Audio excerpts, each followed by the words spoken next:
নির্বাচন বাতিলের দাবি। আজ ৩০শে জানুয়ারি ১৯৯৪ ঢাকায় প্রথমবারের মতো সরাসরি জনগণের ভোটে মেয়র নির্বাচন চলছে। সকাল ৮টা থেকে বিরতিহীনভাবে বিকেল ৪টা ঘটিকা পর্যন্ত একটানা ভোট গ্রহণ করা হবে।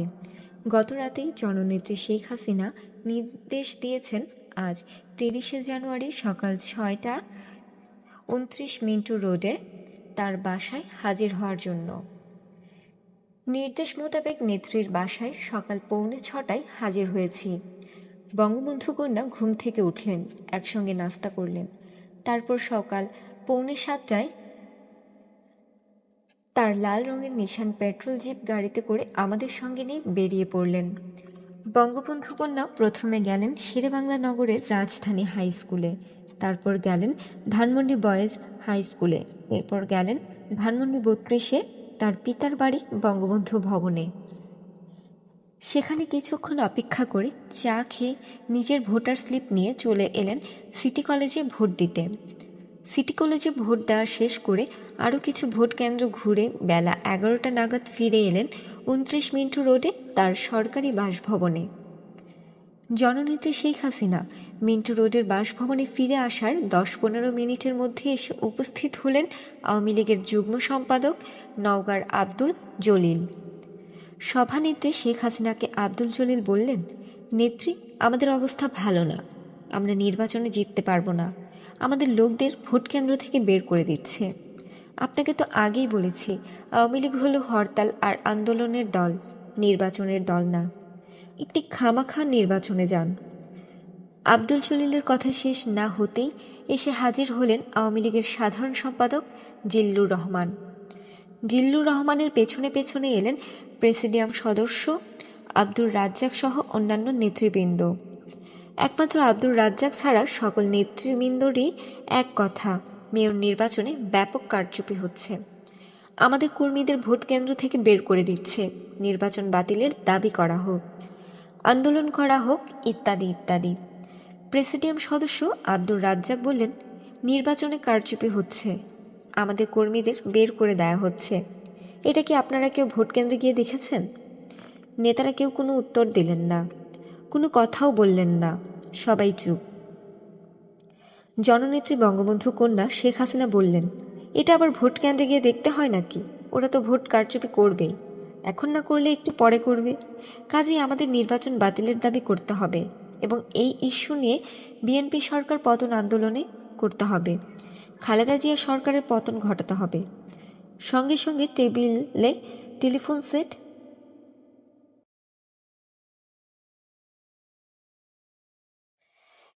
সেট দিয়ে বঙ্গবন্ধু কন্যা শেখ হাসিনা স্বয়ং প্রধান নির্বাচন কমিশনারকে ফোন করলেন। প্রধান নির্বাচন কমিশনারকে না পেয়ে অন্য একজন নির্বাচন কমিশনারকে নির্বাচন বাতিল করার কথা বললে নির্বাচন কমিশনার বিস্ময়ের সাথে বললেন, ম্যাডাম, নির্বাচন বাতিল তো দূরের কথা, কোনো ভোট কেন্দ্রে নির্বাচন স্থগিত করার মতো কোনো ইনফরমেশন এখন পর্যন্ত আমাদের কাছে আসেনি। জবাবে জননেত্রী শেখ হাসিনা বললেন, আমার কাছে ইনফরমেশন আছে, নির্বাচনে কারচুপি হচ্ছে, আমি বলছি নির্বাচন বাতিল করেন। নির্বাচন কমিশনার বললেন, ম্যাডাম, আপনি কাইন্ডলি বলেন কোন কেন্দ্রে কারচুপি হচ্ছে, আমরা অবশ্যই তার ব্যবস্থা নিব। বঙ্গবন্ধু কন্যা শেখ হাসিনা চিফ ইলেকশন কমিশনারকে বলবেন আমাকে ফোন করতে বলে ফোন রেখে দিলেন। এরপর প্রায় প্রতি ঘন্টায় ঘন্টায় নির্বাচন কমিশনে নির্বাচন বাতিল করার দাবি জানিয়ে ফোন করা শুরু হলো। বিকেল 4টা নাগাদ একবার প্রধান নির্বাচন কমিশনার জননেত্রী শেখ হাসিনার নির্বাচন বাতিলের দাবির জবাবে বললেন, ম্যাডাম, আমি ইতোমধ্যে প্রয়োজনীয় ব্যবস্থা নিয়েছি, সামান্য গোলযোগের কারণে আমি কয়েকটি ভোট কেন্দ্রের ভোট স্থগিত করেছি।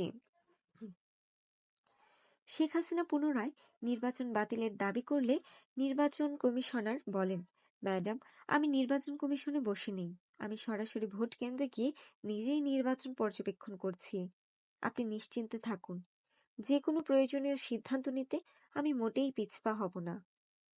হ্যাঁ, আপনি নির্বাচন বাতিলের সিদ্ধান্ত নিন, আমি পরে আবার ফোন করব বলি জননেত্রী শেখ হাসিনা ফোন রেখে দিলেন। এরপর প্রায় 15 বার ফোন করেও প্রধান নির্বাচন কমিশনারকে পাওয়া গেল না। কিন্তু রাত 10টার সময় প্রধান নির্বাচন কমিশনারকে পাওয়া গেল। প্রধান নির্বাচন কমিশনার ফোন ধরতেই বঙ্গবন্ধু কন্যা শেখ হাসিনা উচ্চস্বরে বললেন, কি হলো? নির্বাচন বাতিলের ঘোষণা দিলেন না? প্রধান নির্বাচন কমিশনার বললেন, ম্যাডাম, আমাদের কাছে যে ফলাফল এসেছে তাতে মেয়র পদে মার্কায় মোহাম্মদ হানিফ বিপুল ভোটে এগিয়ে রয়েছে। এখন আমরা কি নির্বাচন বাতিল ঘোষণা করব? শেখ হাসিনা বললেন, জি জি, কি বললেন? হ্যাঁ ম্যাডাম, এখন পর্যন্ত প্রাপ্ত ফলাফল অনুযায়ী মেয়র পদে মার্কায় মোহাম্মদ হানিফ বিপুল ভোটে এগিয়ে রয়েছে এবং মোহাম্মদ হানিফের মেয়র হওয়া প্রায় নিশ্চিত। আমরা কি এই নির্বাচনী ফলাফল বাতিল করব?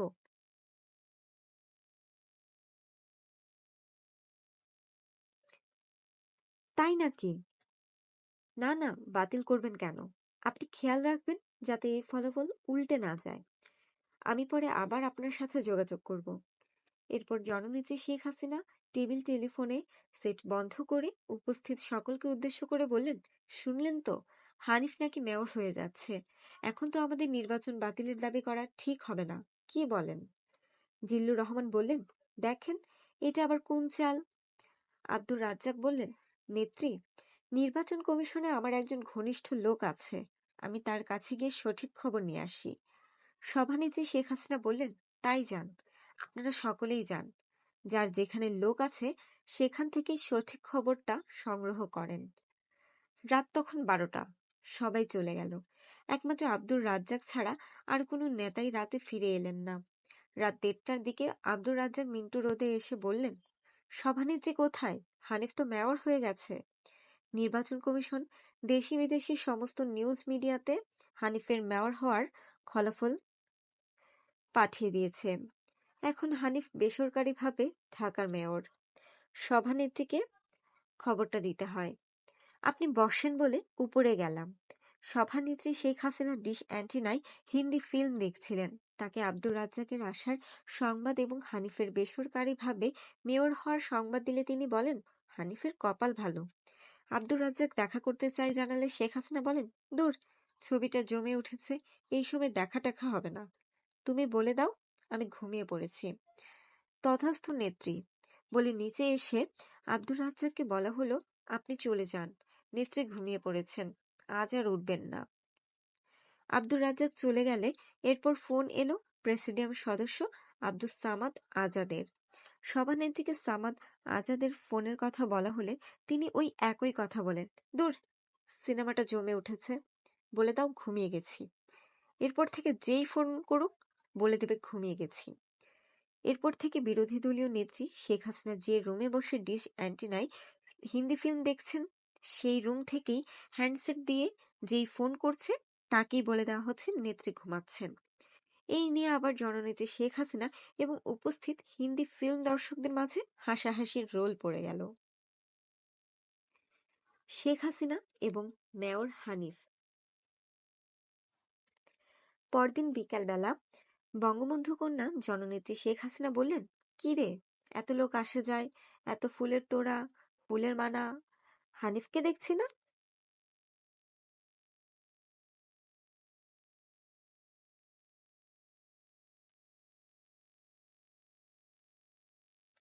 এখন পর্যন্ত হানিফ একটা ফোনও করলো না, ব্যাপারটা কি? ঠিক আছে তো, না ভাইগা টাইগা গেল?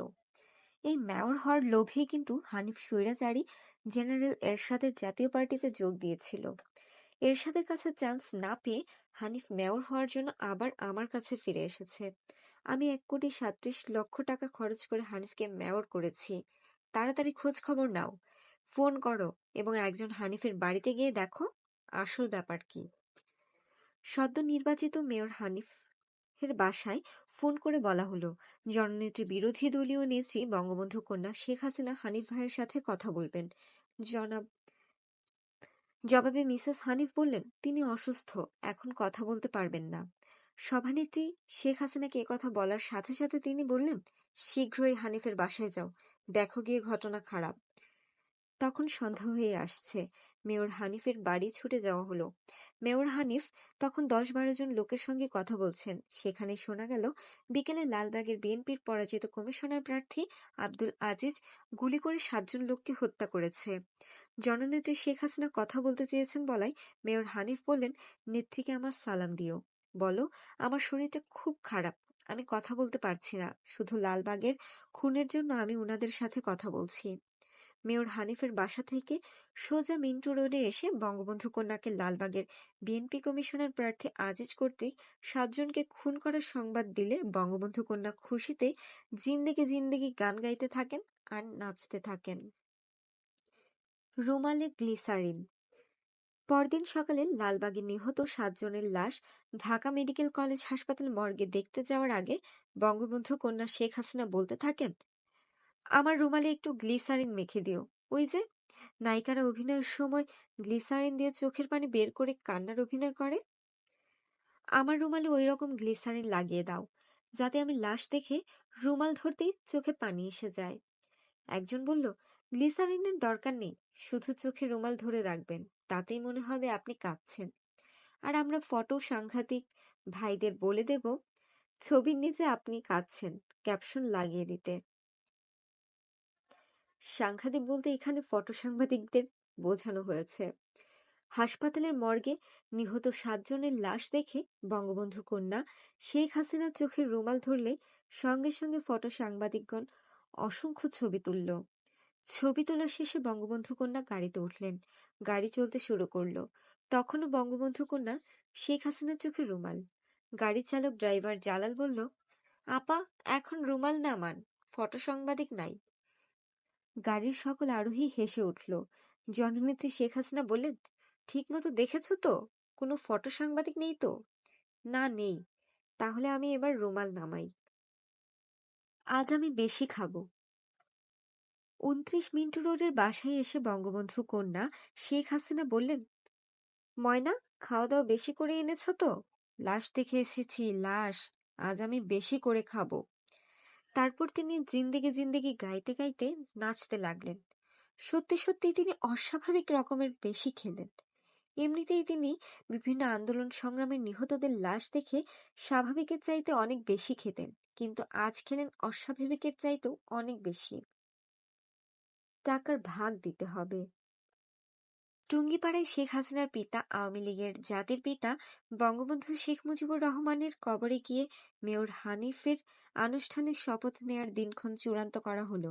ঢাকা থেকে বঙ্গবন্ধু কন্যা বিরোধী দলীয় নেত্রী জননেত্রী শেখ হাসিনা ঢাকার মেয়র মোহাম্মদ হানিফকে সঙ্গে নিয়ে টুঙ্গিপাড়ায় যাবেন এবং সেখানে বেসরকারিভাবে মেয়র হানিফ হিসেবে শপথ নিবেন। নির্দিষ্ট দিনে সকালেই টুঙ্গিপাড়ায় যাওয়ার জন্য প্রস্তুত, কিন্তু মেয়র হানিফ এলেন না। টুঙ্গিপাড়ায় যাওয়া হলো না। মেয়র হানিফের সঙ্গে যোগাযোগ করা হলে তিনি বললেন তিনি অসুস্থ। এরপর মেয়র হানিফ শেখ হাসিনার বাসা, আওয়ামী লীগ অফিস কোথাও এলেন না। আনুষ্ঠানিকভাবে মেয়র পদে মোহাম্মদ হানিফ শপথ নিলেন। ঢাকায় মেয়রের দায়িত্বভার নিলেন। হটলাইনের রেড টেলিফোনে প্রতিদিন 2-1 বার প্রধানমন্ত্রী বেগম খালেদা জিয়ার সাথে কথা বলেন। প্রতিদিন না হলেও প্রায় প্রতিদিন প্রধানমন্ত্রী খালেদা জিয়ার সঙ্গে দেখা করেন এবং যুক্তি পরামর্শ করে সিটি কর্পোরেশন পরিচালনা করেন। কিন্তু বঙ্গবন্ধু কন্যা শেখ হাসিনা এবং আওয়ামী লীগ নেতাকর্মী ও আওয়ামী লীগ অফিসের ত্রিসীমানায়ও আসেন না। বঙ্গবন্ধু কন্যা জননেত্রী বিরোধী দলীয় নেত্রী শেখ হাসিনা কপাল চাপড়ানার বলতে থাকেন, নিমক হারাম বেঈমান, ওরে আমি 1,37,00,000 টাকা খরচ করে মেয়র করেছি, বেঈমান নিমক হারাম।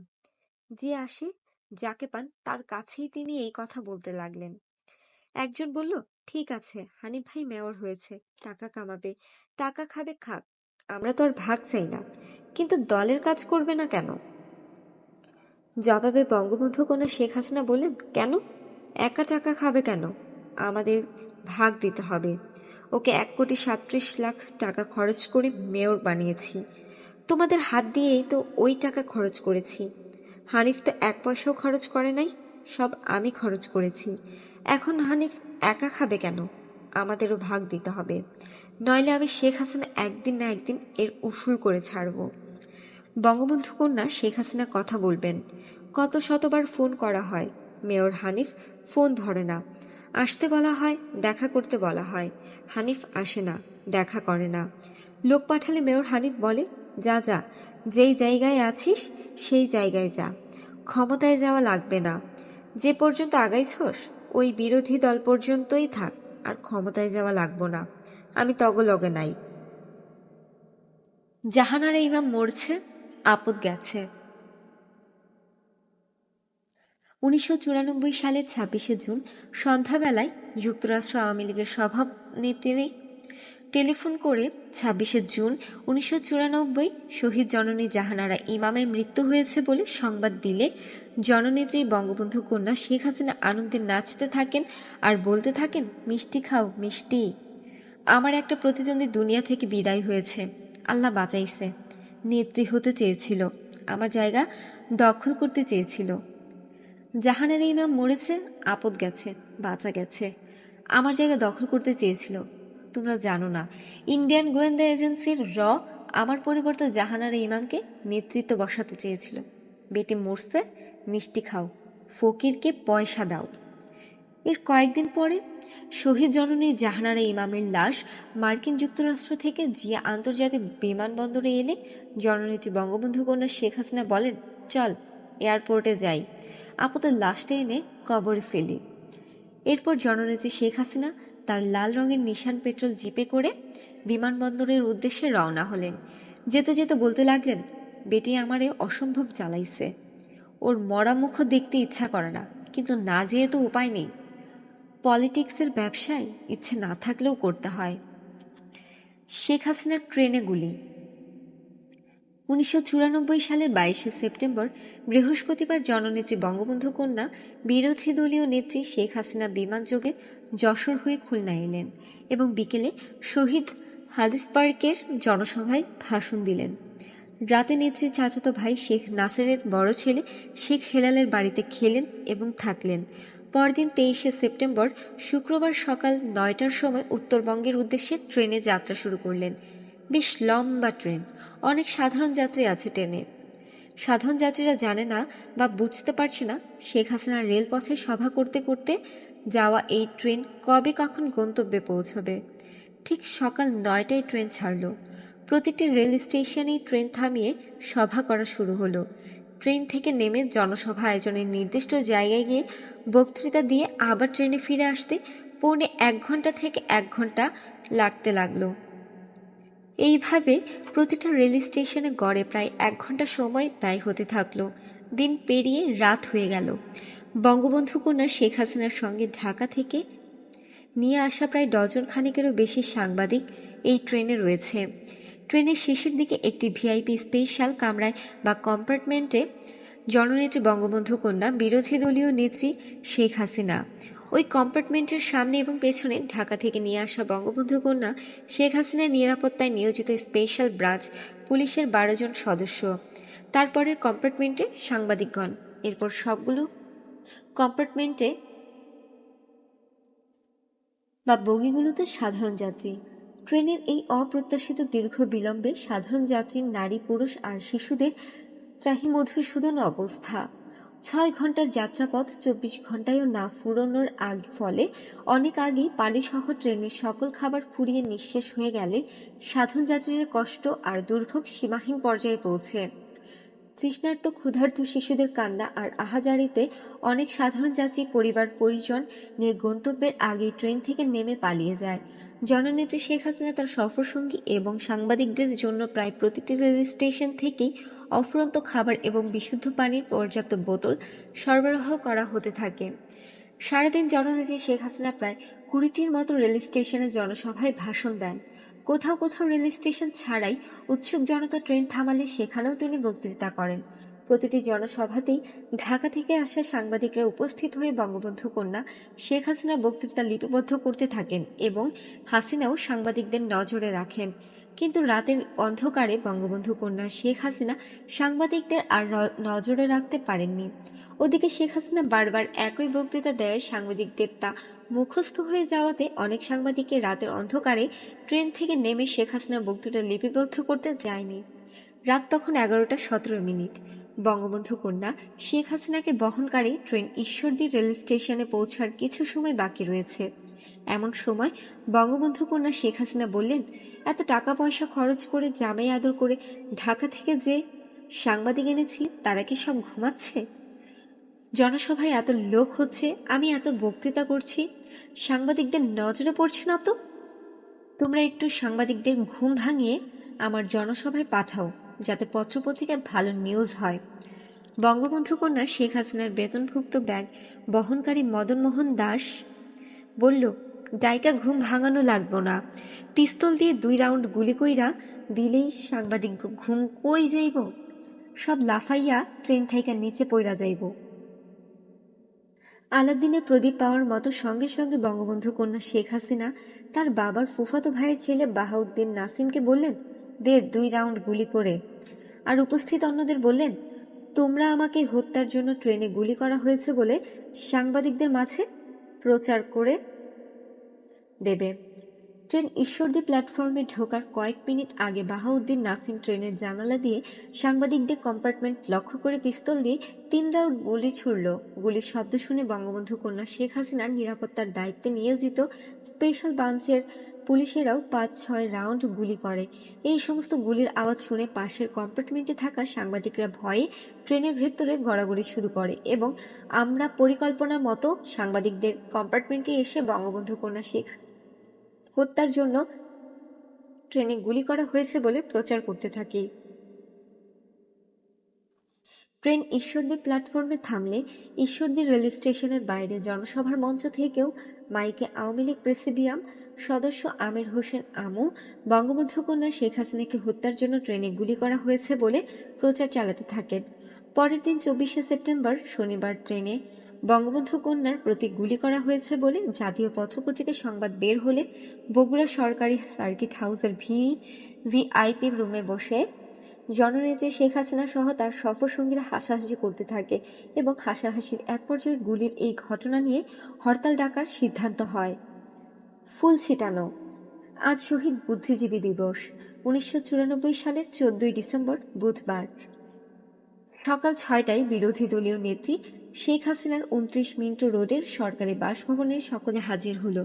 সকাল 7টায় বঙ্গবন্ধু কন্যা শেখ হাসিনা মিরপুর বুদ্ধিজীবী স্মৃতিসৌধে রওনা হলেন। 8টা 40 মিনিটে স্মৃতিসৌধে পুষ্পমাল্য অর্পণ করবেন। তারপর গেলেন রায়ের বাজার বধ্যভূমিতে। সেখানে পুষ্পমাল্য দেওয়ার পর শহীদ বুদ্ধিজীবী সন্তানদের সংগঠন প্রজন্ম 71-এর উদ্দেশ্যে জননেত্রী শেখ হাসিনা এক সংক্ষিপ্ত ভাষণ দিলেন। তারপর মালিবাগ রেল ক্রসিংয়ের ভুইয়া ক্লিনিকে তার বাবার ফুফাতো ভাইয়ের ছেলে নকিব আহমেদ মান্নুকে দেখে জননেত্রী শেখ হাসিনা তার সরকারি বাসভবনে দুপুর নাগাদ ফিরে এলেন। দুপুর 2:30টায় খাওয়ার টেবিলে একসঙ্গে খেতে খেতে বঙ্গবন্ধু কন্যা শেখ হাসিনা আক্ষেপ করে বললেন, দেখো, আজ বিকেলে বঙ্গবন্ধু এভিনিউতে ঢাকা মহানগর আওয়ামী লীগের উদ্যোগে বিজয় দিবস উপলক্ষে আলোচনা সভা। আমি হলাম সেই আলোচনা সভার প্রধান অতিথি। আর মাত্র কয়েকদিন পরেই আমি বিরোধী দলীয় নেত্রীর পদ থেকে পদত্যাগ করব। এটাই আমার বিরোধী দলীয় নেত্রী হিসেবে শেষ প্রধান অতিথি থাকা। তাছাড়া আমি ভাবি প্রধানমন্ত্রী, আবার আমি জাতির জনক বঙ্গবন্ধু শেখ মুজিবুর রহমানের কন্যা। সামনে রয়েছে খালেদা জিয়া হঠাও আন্দোলন। এই মুহূর্তে আমার গ্ল্যামার, আমার ভাবমূর্তি বৃদ্ধি করা কত জরুরি প্রয়োজন। আজকের বিজয় দিবসের অনুষ্ঠানে আমি যাব, এরা নিশ্চয়ই আমার উপর ফুল ছিটানোর কোনো আয়োজন করে নাই। এমনিতেই এরা মানে আওয়ামী লীগ নেতারা আনকালচার্ড, তার উপরে এরা হলো ব্যবসায়ী, এদের মন বলতে কিছুই নেই। না বলে দিলে এরা কিছুই করে না। তুমি কি পারো বিজয় দিবসের অনুষ্ঠানে গেলে আমার উপর শিশু ও মেয়েদের দিয়ে ফুল ছিটাতে? নেত্রী, আপনি কোনো চিন্তা করবেন না, আপনার উপর ফুল ছেটানো হবে। তখন বাজে 3:30, আর আধা ঘন্টা পরেই বঙ্গবন্ধু কন্যা বিজয় দিবসের মঞ্চে উঠবেন। এই সংক্ষিপ্ত সময়ে কোথায় পাবো শিশু, কোথায় পাবো মেয়েদের? বঙ্গবন্ধু কন্যা জননেত্রী শেখ হাসিনার আবদার। অবশেষে তাড়াতাড়ি করে হাইকোর্ট মাজার থেকে ফুল কিনে নিজের স্ত্রী শিশু কন্যাদের দিয়েই তার ফুল ছিটানোর আবদার পূরণ করা হলো।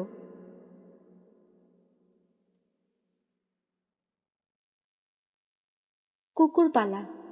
বাহাউদ্দিন নাসিম শেখ হাসিনার পিতা শেখ মুজিবুর রহমানের ফুফাতো ভাইয়ের ছেলে, বর্তমানে শেখ হাসিনার এপিএস। এর আরও 3 চাচাতো ভাই অর্থাৎ শেখ হাসিনার পিতা শেখ মুজিবুর রহমানের আরেক ফুফাতো ভাইয়ের 3 ছেলে নজিব আহমেদ নজিব, বর্তমানে প্রধানমন্ত্রী শেখ হাসিনার চিফ সিকিউরিটি নকিব আহমেদ মান্নু, বর্তমানে প্রধানমন্ত্রী শেখ হাসিনার ভিপিএন কানিজ আহমেদ কানিজ। মাঝে মাঝে পাগল হয়ে যেত আর কানিজকে ভর্তি করা হতো বনানীতে অবস্থিত পাগলদের প্রাইভেট ক্লিনিকে। বর্তমানে মার্কিন যুক্তরাষ্ট্রস্থ বাংলাদেশ মিশনের চিফ প্রোটোকল অফিসার। মাদারীপুরের অখ্যাত অজপাড়া গায়ে এদের বাড়ি। ভাঙা টিনের ঘর, পূর্বপুরুষ ধরেই এরা দরিদ্র। এদের বাবা চাচা এবং এরা দূর দূরান্তে পরের বাড়িতে লজিং থেকে অনেক কষ্ট করে যতটুকুই হোক লেখাপড়া করেছে। ঢাকায় চালচুলা বলে কিছুই নেই, যেখানে রাত সেখানেই কাত। নিকট আত্মীয় বলতে সর্বসাকুল্যে বঙ্গবন্ধু কন্যা শেখ হাসিনা, ব্যাস। আর যায় কোথায়? দলবলে এরা এসেই উঠে পড়ল শেখ হাসিনার বাড়ি। শেখ হাসিনার বাড়িতে থাকে, শেখ হাসিনার খাওয়া খায়, শেখ হাসিনার কাপড় পরে, শেখ হাসিনার দেয়া পয়সায় চলে। আর চাই কি? অল্প কিছুদিনের মধ্যেই শেখ হাসিনার বেহিসাবি পয়সার বদৌলতে এদের dozen dozen pant, dozen dozen shirt, dozen dozen জুতা হয়ে গেল। এদের মধ্যে কেউ কেউ শেখ হাসিনার বদৌলতে অনেক বিত্তশালীও হলো। এদের মধ্যে বাহাউদ্দিন নাসিম মনে করত এবং চাইতো কেউ শেখ হাসিনাকে কোনো কিছু বলতে পারবে না, সে যেই হোক, হোক না সে দলীয় নেত্রী অথবা সমাজে গণ্যমান্য কেউ কিংবা কোনো বুদ্ধিজীবী, সে যেই হোক, কেউই শেখ হাসিনাকে কোনো সংবাদ বা কোনো তথ্য কিংবা কোনো কথা বলতে পারবে না। তা সে সংবাদ বা কথা যত গুরুত্বপূর্ণই হোক না কেন, শেখ হাসিনাকে কেউ কিছু বলতে চাইলে আগে তাকে বলতে হবে এবং সে যদি প্রয়োজন মনে করে তাহলে শেখ হাসিনাকে বলবে, প্রয়োজন মনে না করলে বলবে না। আবার শেখ হাসিনার যদি কোনো নেতাকে বা কোনো মানুষকে কিংবা যে কাউকে কিছু বলার থাকে তাহলে বাহাউদ্দিন নাসিমকে বলতে হবে। বাহাউদ্দিন নাসিম যদি প্রয়োজন মনে করে তাহলে শেখ হাসিনার সেই কথাটা অন্যকে বলবে, প্রয়োজন মনে না করলে বলবে না। বাহাউদ্দিন নাসিমের এই দুঃসাহস বা স্পর্ধা হয়েছে শেখ হাসিনার কারণেই। বাহাউদ্দিন নাসিমের প্রতি শেখ হাসিনার কোনো দুর্বলতা না থাকলেও দুটি দুর্বলতা ছিল। তার একটি হলো মতিঝিল আদমজী কোর্টের পূর্ব পাশে ইউনাইটেড কমার্শিয়াল ব্যাংকের যে শাখা রয়েছে, এই শাখায় বাহাউদ্দিন নাসিমের নামে শেখ হাসিনার কয়েক কোটি টাকা রয়েছে। উল্লেখ্য, শিল্পপতি জহির উদ্দিন হত্যার প্রধান আসামি চিটাগাংয়ের আখতারুজ্জামান বাবু এই ব্যাংকের চেয়ারম্যান বা পরিচালক। অপর দুর্বলতাটি হল বাহাউদ্দিন নাসিম শেখ হাসিনার পিতার ফুফাতো ভাইয়ের ছেলে। এই বাহাউদ্দিন নাসিম শেখ হাসিনার ধানমন্ডি 5 নম্বর রোডের 54 নম্বর বাড়িতে মাঝে মাঝেই আক্ষেপ করতে করতে বলতো, এই বাড়িওয়ালি তো বেঈমান, বেঈমান তো করবেই, ভুইলা তো যাইবেই, মনে তো রাখবেই না, কুত্তা পাইলে থুইয়া জামু, কুত্তা ভুলব না। প্রায় বাহাউদ্দিন নাসিম এসব বলতো। বলতে বলতে একদিন বাহাউদ্দিন নাসিম ঠিকই দুটি কুকুরের বাচ্চা নিয়ে এসে পালতে শুরু করলো। ধানমন্ডি 5 নম্বর রোড এর শেখ হাসিনার 54 নম্বর বাসায় কুকুরের বাচ্চা দুটি এখন অনেক বড় হয়েছে। এখন আর ওদের কুকুরে বাচ্চা বলা যাবে না, বলতে হবে কুকুর। বাহাউদ্দিন নাসিম এই ধরনের কথা এবং কাজ করবেই বা না কেন। বাহাউদ্দিন নাসিম শেখ হাসিনা বাড়িতেই থাকতো, আর ওই বাড়িতে বাহাউদ্দিন নাসিমের পিতা ভাইয়েরা এলে আশ্চর্য চরিত্রের অধিকারী শেখ হাসিনার দারোয়ান ডেকে কুকুরের মতো দূর দূর করে তাদের তাড়িয়ে দিতেন।